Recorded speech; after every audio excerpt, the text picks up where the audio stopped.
over the next 48 hours in an attempt to slow the spread of the coronavirus. Reporter Ashley Raper has the details.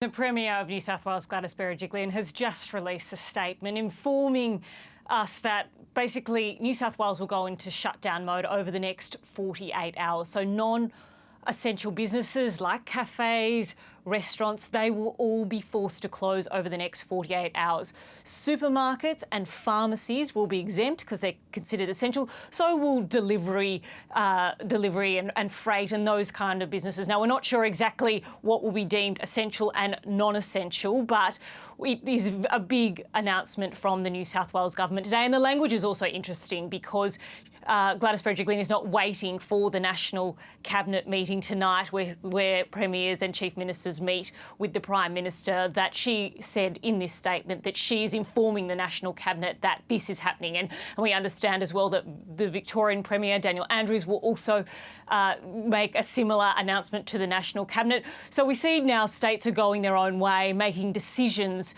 themselves on how they are going to protect their states. We just heard as well from South Australia that they're closing their borders. So there is an interesting shift here. States are very much taking the lead on how they manage keeping their people safe. The Premier said that schools will be open tomorrow, but then she will make an announcement in regards to school tomorrow as well. So there's a sense there that perhaps schools will start to be closed. And the Premier has been under intense pressure for at least a week to close schools. Some independent schools here have decided to shift their classes online already. There's been pressure from Catholic schools. They have been wanting to close. And we just know anecdotally that numbers are down in schools across Sydney in particular because parents have not wanted their children to go to school. So schools in New South Wales will be officially open tomorrow, but beyond that, there is a sense that they will close. We even saw today the Prime Minister, Scott Morrison, in his press conference expressed his anger about all those people on Friday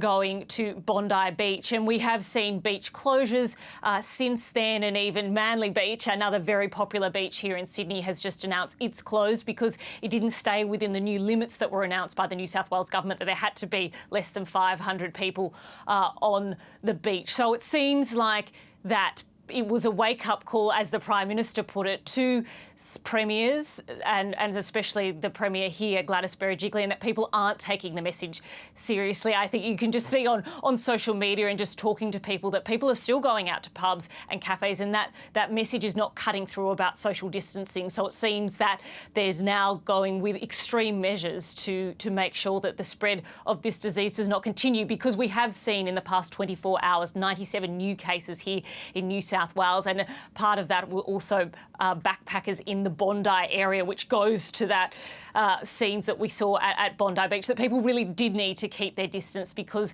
this virus is highly contagious and it is spreading, and people need social distancing and we need that to combat this infection. Ashley Raper there. Well, Victoria will as well shut down all non-essential services over the next 48 hours in an attempt to slow the spread of the coronavirus.